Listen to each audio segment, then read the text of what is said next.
Vamos analisar esta escolha com Roque da Cunha, presidente do Sindicato Independente dos Médicos, e com Guadalupe Simões, dirigente do Sindicato dos Enfermeiros Portugueses. Muito boa noite a ambos, sejam muito bem-vindos.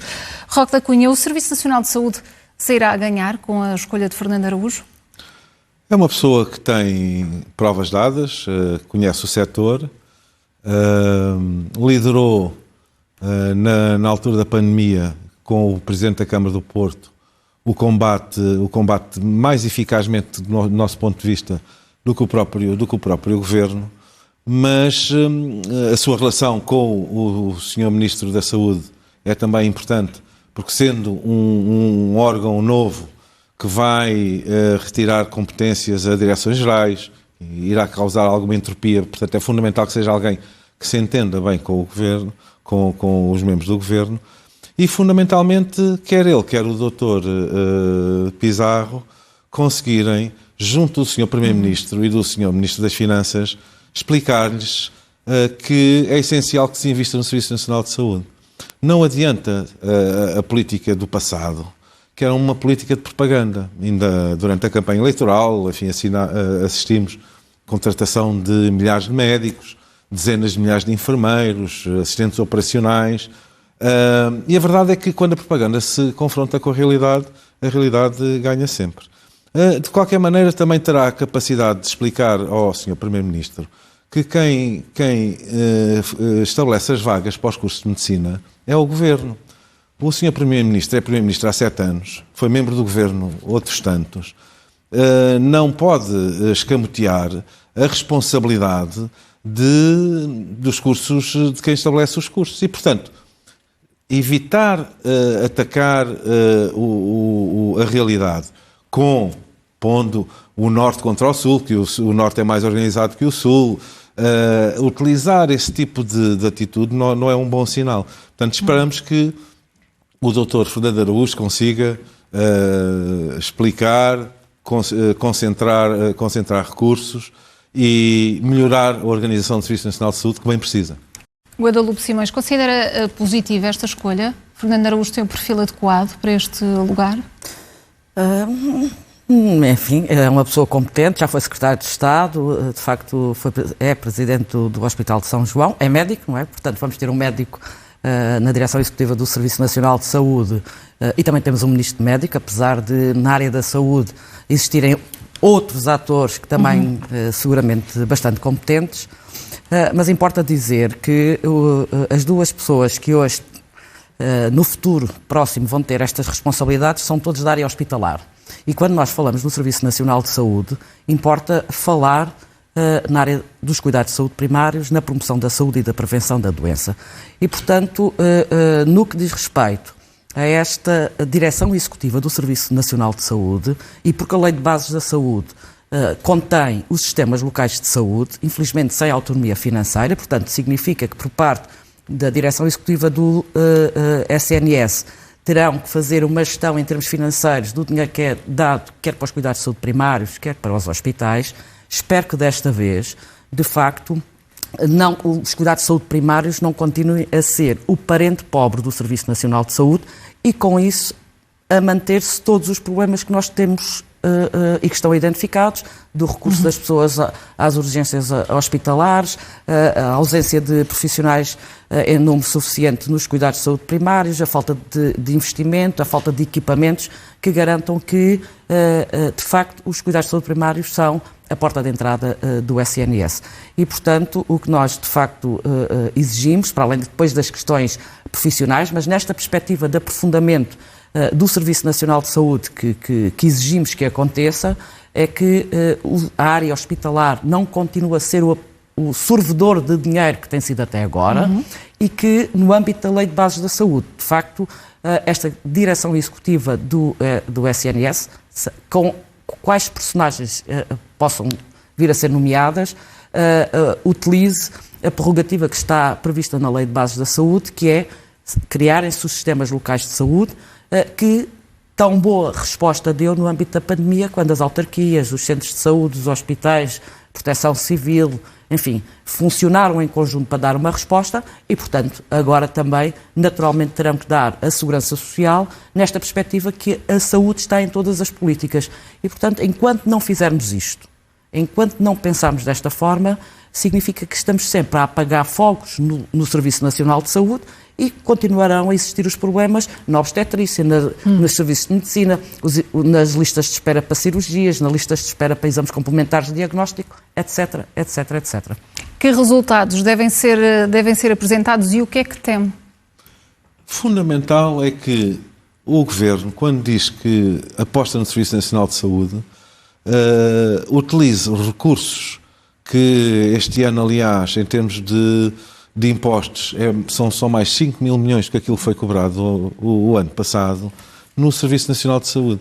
O subfinanciamento progressivo e crónico do Serviço Nacional de Saúde tem de ter um fim.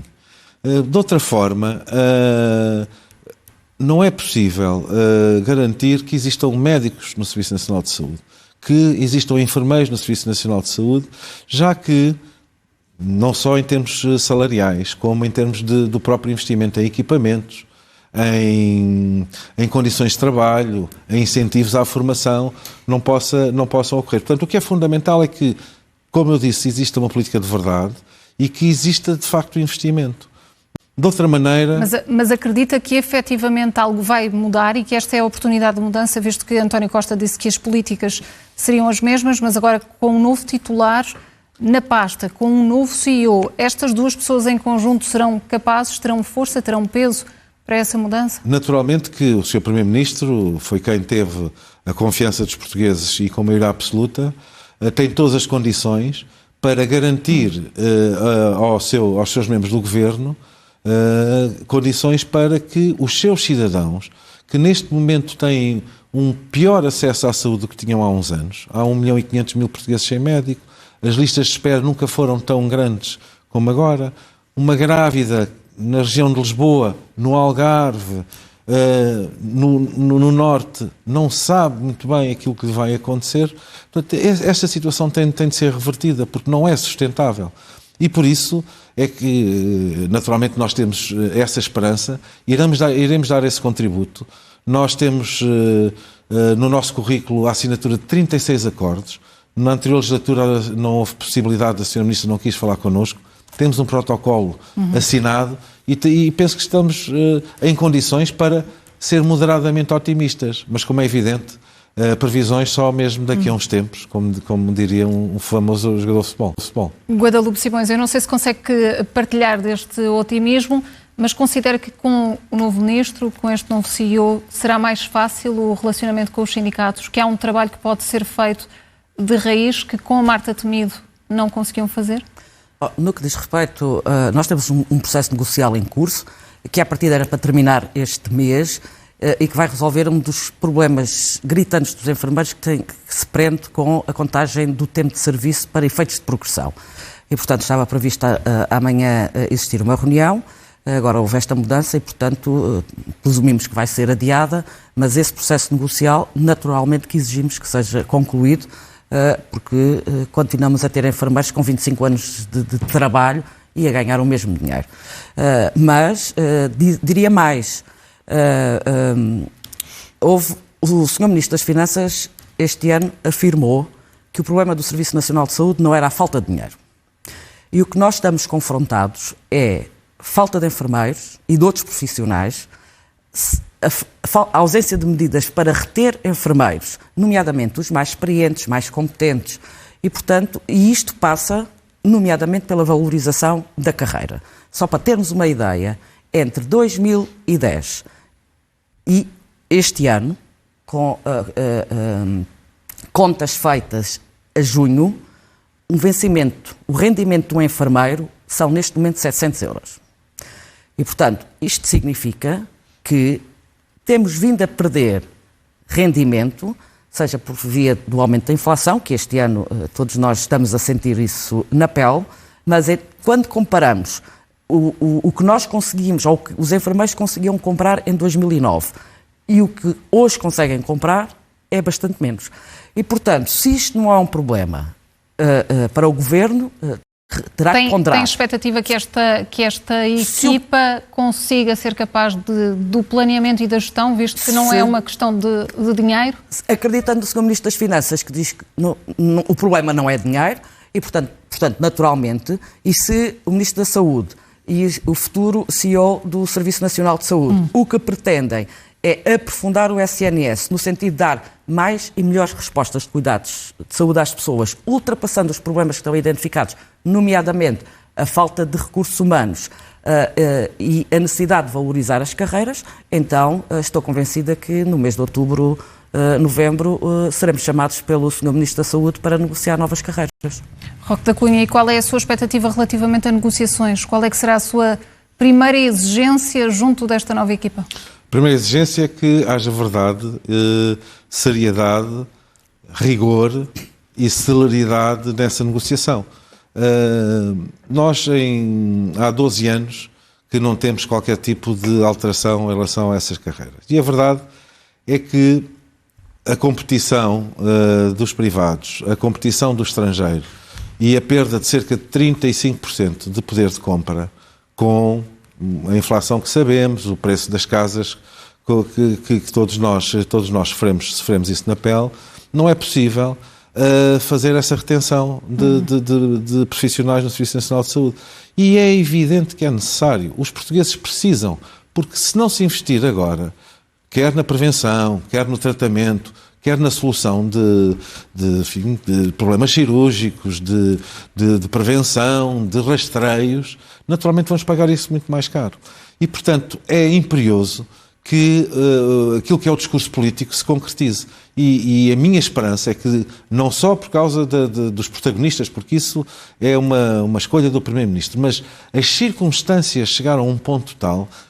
Uma grávida não sabe onde é que vai ter a sua criança.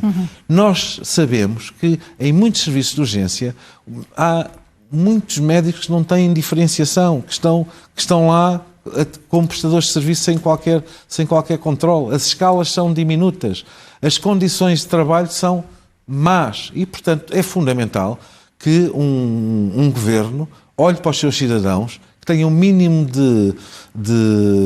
até digo de compaixão, não é, de sensibilidade para resolver este problema. Daí que, dadas as circunstâncias, dados os protagonistas, dado o Sr. Ministro das Finanças ter dito que não era um problema de financeiro, e dada a intervenção do Sr. Primeiro-Ministro, estamos convencidos que não há outro caminho e, por isso, vamos tudo fazer para contribuir para que sejam encontradas soluções, naturalmente, de acordo com aquilo que, se for possível, encontrar nestes tempos. Guadalupe Simões, ainda ontem o Primeiro-Ministro dava pistas sobre esta nomeação, na entrevista que deu, dizendo que Lisboa tinha muito a aprender com o Porto. O que é que foi feito de diferente? O que poderá ser feito diferente? O que é que temos a aprender? Essencialmente, o que tem acontecido na região norte do país, para além da atratividade e, por exemplo, nos cuidados de saúde primários, aumentou-se exponencialmente o número de USFs modelo B e, portanto, isto significa que estão a ser dados incentivos financeiros aos médicos, enfermeiros e secretários clínicos destas unidades. Outra coisa depois é que tipo de fiscalização é feita ao modelo de funcionamento, mas em termos de satisfação das pessoas, fazem uma contratualização, atingem objetivos e, portanto, ganham mais por isso.